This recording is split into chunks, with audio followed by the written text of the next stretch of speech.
It ain't easy being self-employed mechanic / owner. It definitely will pay a toll on your relationship with your wife, your significant other, your children, your family members, especially when it's a small business. And even if it's a big business and you're running multiple auto repair shops. Today, it just isn't easy. 20 years ago, it may have been easier, maybe 30 years ago. Current situation, 2024, not very easy to do. You need to be mentally and physically strong to deal with employees, to deal with the ever so over demanding public. And you see I post content every day about how people torture us at the counter and the shit that they have to say. For instance, a lady today says, every time I come here, you're just about ready to close because you're showing up 10 minutes before close time. How do you expect us to help you? And every time means that you've been here multiple times and you still don't understand that we close at 5 o'clock and you still continue to show up at 4 o'clock and have something, 4:40 and have something to say. Annoying. So it isn't easy. It hasn't been easy for me. 18 years self-employed. Started in this business in 1991, running Midas shops. Spent 10 years with Midas when it was Cosmic Enterprises. Actually, overall, very good company. I think the class of people back then thought that Midas was a little bit more quality than Meineke, and we did very well for a while. And then Midas decided to play games with standards of service, and they want to be in the maintenance business, not in exhaust mufflers and brakes. Who knows? They went through a lot of changes internally and externally, and I can remember this so clearly that they were doing DMAs, surveying the employees, and basically how happy they were to work for the company. Well, I will tell you this: either that was for the current buyer, or that was for them to say we're selling, because the feedback that they got back from their 900 centers back then was enough for them to say, yeah, Cosmic Enterprises is out of the auto repair business, and they started franchising the shops out just like that. And most, market managers and some good managers purchased the centers, and they kind of dissolved that, and I was part of that. I just wasn't in a position to buy a shop back then, and probably I wasn't ready. And then I went to work for a franchisee, Midas dealer in Philly, which was a great experience learning about Philadelphia and their excellent emissions and safety program. Yay for Philadelphia and Pennsylvania, boo for New Jersey. And I spent, I think, five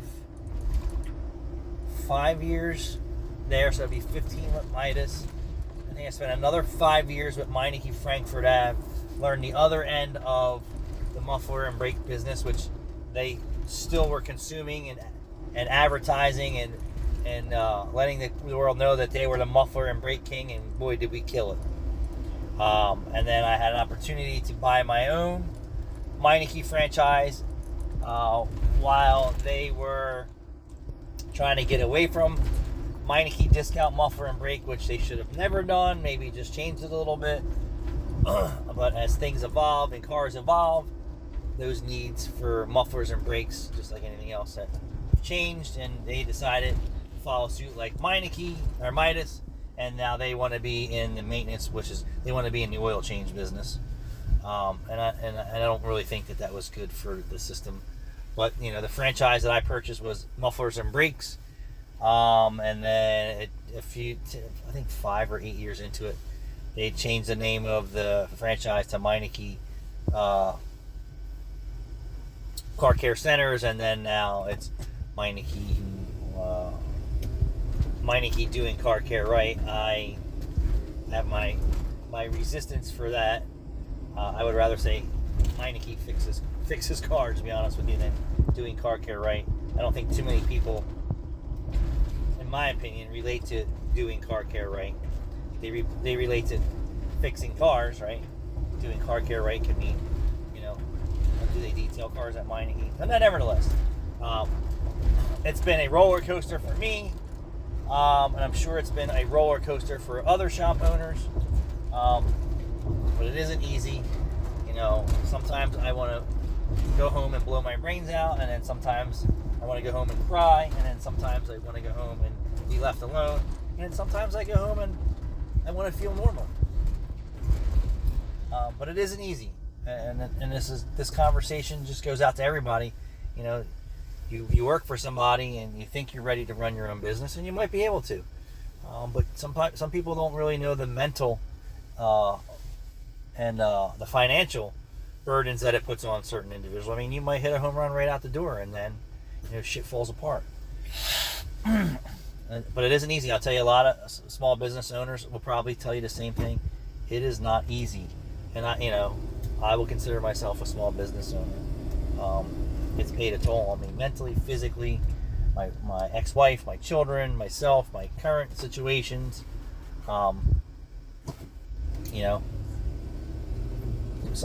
Some of us put everything we got into this. We're not the guy who closes his shop whenever he feels like it, or opens his shop late whenever he feels like it, or puts off customer jobs. That's not this shop, and I know there's shops out there who are like that. We put our heart and souls into this. I did pick up my Monte Carlo, though. Jude was so kind to lend me his car trailer, which is back there now, and the 300,000 mile Sequoia kicked ass. Hour and a half drive up, about, and then Monte Carlo on the back of the Toyota Sequoia. No problemo with that lightweight Monte Carlo in tow and an all-steel trailer. She started right up. I drove it right up on the trailer with no issues. I backed it right off the trailer with no issues and drove it right in my shop with no issues. So, kind of disappointed that the tuner didn't want to get involved in it, and I understand. He probably just doesn't like vehicles like that, and that's understandable. He probably likes cars with power brakes and steering that's easy. But he's entitled to his wants and needs, and so am I. So and once we get Paul has never turned me down for a tune. Paul doesn't tune for anybody and everybody, and maybe he'll be the one to post a rocket ship number on the horsepower and torque tune. I assure you I will post that and praise Paul and his skills. And if he sends the rods out of it because I did a shitty job, or catch on fire, maybe fire hazard, I'll show all that too. You know me, I'm real. I say it real. We bring it to you real. There's no BS here. All right, I'm exhausted. I can't wait to get home and eat and relax. Thanks for watching.